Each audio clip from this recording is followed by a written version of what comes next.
What if the most famous kick in South African rugby wasn't just about winning a World Cup, but about shaping an entire nation's identity? What if that one drop goal was only the beginning of a much bigger story, one that stretched from rugby fields to boardrooms, from leadership lessons to commentary on today's game? That's the story of Joel Stransky, the man who etched his name into history in 1995 and who has spent the decades since showing that his value went far beyond one iconic strike.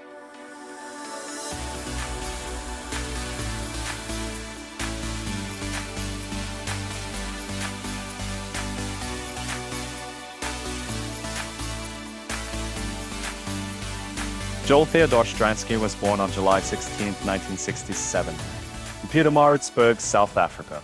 Growing up in a country deeply divided, rugby was already a powerful cultural marker, and Stransky quickly found himself drawn into the game. His path wasn't as straightforward as some of today's Springbok stars. He studied at Maritzburg College, then moved on to the University of Natal, but he didn't finish his degree, something he later admitted made his business journey tougher. Still, rugby became his compass. By the early 1990s, he had established himself as a fly half with strong control, accuracy, and the ability to handle pressure. Then came 1995, the year that would change not only his life, but also the course of South African sport. Nelson Mandela had only recently become president. The Rugby World Cup, hosted in South Africa, was more than a tournament. It was a symbol of a nation, attempting to heal. In the opening game against Australia, Stransky made history by scoring in every possible way: a try, a conversion, 4 penalties, and a drop goal. That achievement alone put him in rare company, but it was the final against New Zealand that would etch his name permanently into rugby folklore. With the score tied deep into extra time, Stransky slotted the drop goal that sealed a 15-12 victory for the Springboks. The image of Mandela handing Captain Francois Pienaar the Webb Ellis Cup is world famous, but it was Stransky's kick that made it possible. Almost overnight, he went from a respected player to a national figure, but as he would later point out, being remembered for one moment can be both a blessing and a challenge. People expected him to be defined by that drop goal. What happened next showed that Stransky was far more than a one-kick wonder. After 1995, Joel Stransky's playing career continued, but his journey shifted in ways many didn't expect. He earned 22 test caps for South Africa, scoring close to 20-40 points in the green and gold. Yet, unlike some of his teammates, he didn't remain at the heart of the Boks setup for years to come. By the late 1990s, he moved abroad, playing in England with Leicester Tigers and Bath. That move reflected his broader mindset.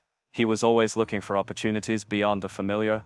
But rugby wasn't going to last forever. Unlike today's professional stars with contracts worth millions, players in the 1990s had shorter windows to earn a living.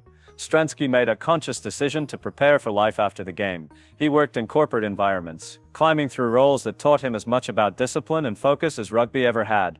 He became sales and marketing director, then managing director of Altec Netstar, a tech company in vehicle tracking and recovery. Later, he took leadership roles at Steinhoff and Hertz South Africa. Each move was a lesson in leadership, responsibility, and accountability.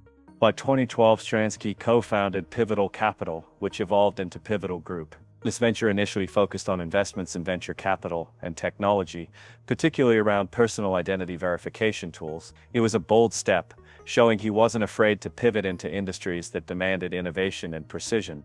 At the same time, he took on a role with Paper Logic Hygiene, a company in paper and hygiene products. What he was building was not just a portfolio of jobs, but a profile as a leader who could translate sporting lessons into real business impact. And those lessons were clear. Stransky often said that the difference between winning and losing comes down to the smallest details. That drop goal in 1995 wasn't luck.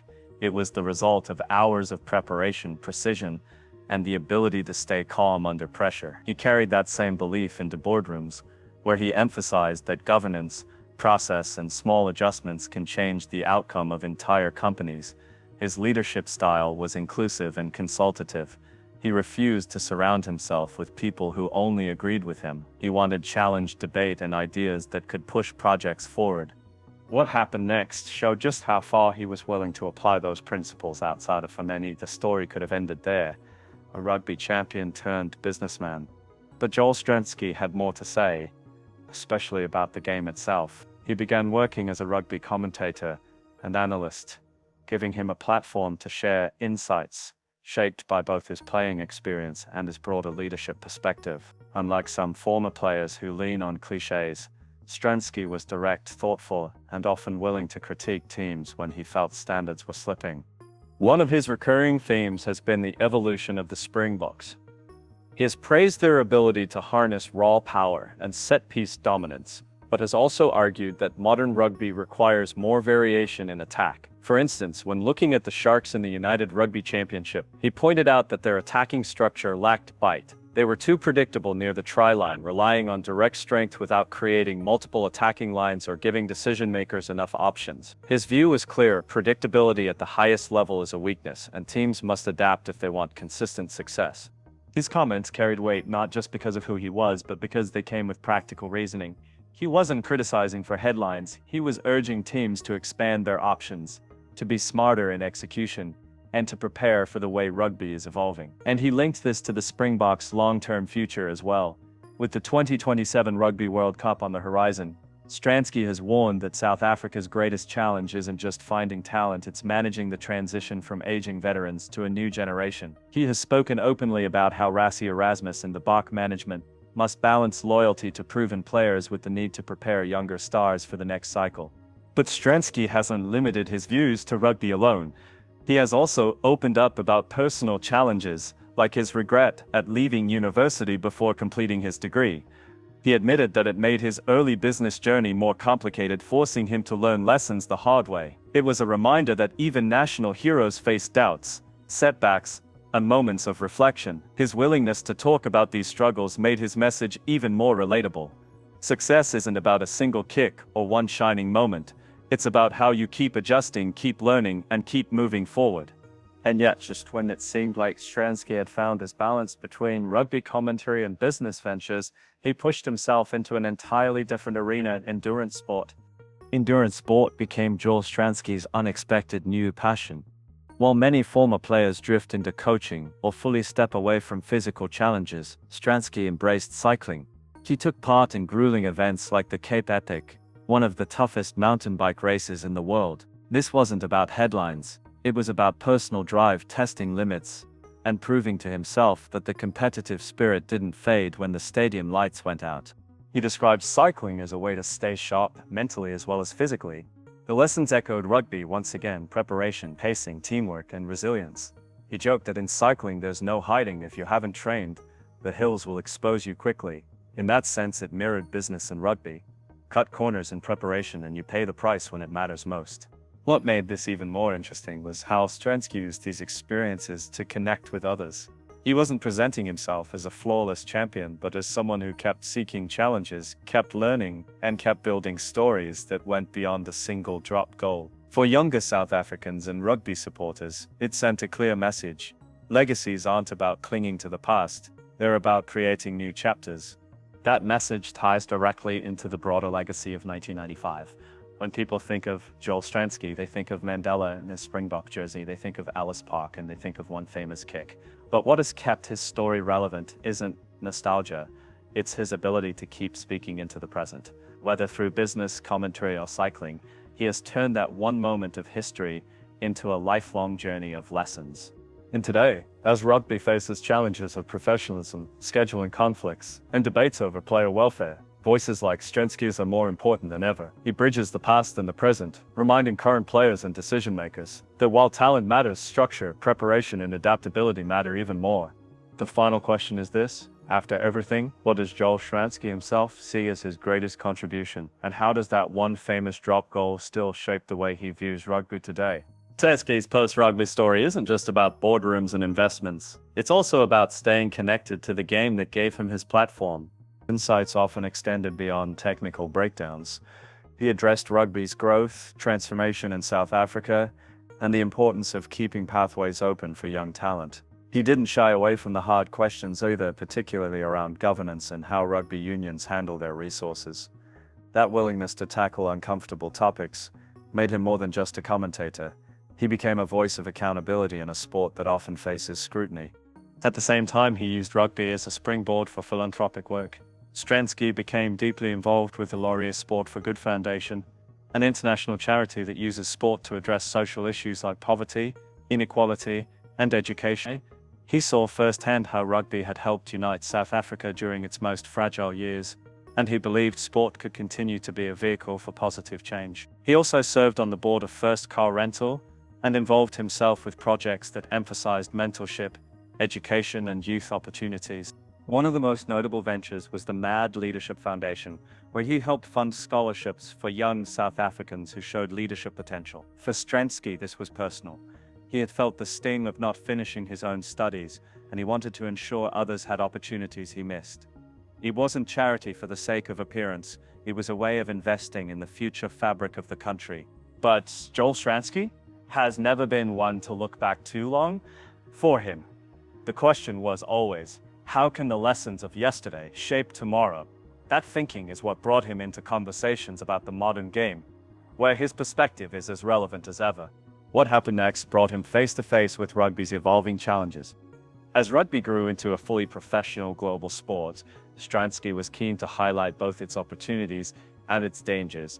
He frequently pointed out how different the environment is compared to the 1990s. Today, players can become overnight stars with lucrative contracts, brand sponsorships, and global recognition. But with that comes pressure that is more intense than ever. Stransky's own life became a reference point. He reminded younger players that fame can vanish quickly, and that careers can be cut short by injury or selection changes. His advice was consistent: use your platform wisely, prepare for the next chapter before the first one ends, and never assume rugby owes you a living. These weren't just words, they came from his lived experience of leaving the Springbok jersey behind and building a second career from scratch. Another area where he spoke out was safety in rugby. In recent years, head injuries and concussion protocols have dominated debates. Stransky aligned himself with those calling for better protection of players, emphasizing that no victory is worth sacrificing long-term health. He balanced respect for the toughness of the game with concern for the people playing it. It's one of the reasons his commentary continues to resonate. He isn't just thinking about the spectacle, but about the human cost. Beyond player welfare, Stransky regularly voiced his thoughts on transformation in South African rugby. He acknowledged that the Springbok jersey must represent all of South Africa, and that inclusivity isn't just a political requirement, but a moral and cultural one. He often reminded audiences that the 1995 victory worked as a unifying moment precisely because it reflected more than rugby. It was about hope for an entire nation. For him, building on that legacy meant ensuring rugby continues to open doors. Still, Stransky wasn't afraid to be blunt about structural issues in South African rugby. He criticized administrative missteps and financial mismanagement that held the sport back. In doing so, he positioned himself as someone who loved the game enough to tell uncomfortable truths. What happened next would cement his reputation as more than a sporting icon. He became a respected public voice in South Africa. Even today, nearly 3 decades after his most famous moment, Joel Stransky remains a figure who attracts attention whenever he speaks. His career in business, his contributions in philanthropy, and his willingness to address the state of rugby make him one of the rare former players whose influence feels as strong now as it did in his playing days. He has emphasized the importance of mental resilience. He's candid about the pressures he faced, not only in 1995, but in the years afterward when people wanted him to live up to one defining moment. He admitted there were times when that expectation felt heavy, but he always returned to discipline and preparation as guiding principles. For him, mental toughness isn't about bravado, it's about steady habits, planning and learning from setbacks. His involvement in South African business circles has also kept him relevant. Through Pivotal Group, he continued to explore opportunities in tech and innovation, areas far removed from rugby fields, but equally demanding in terms of strategy. He argued that entrepreneurs, like athletes, live with risk every day.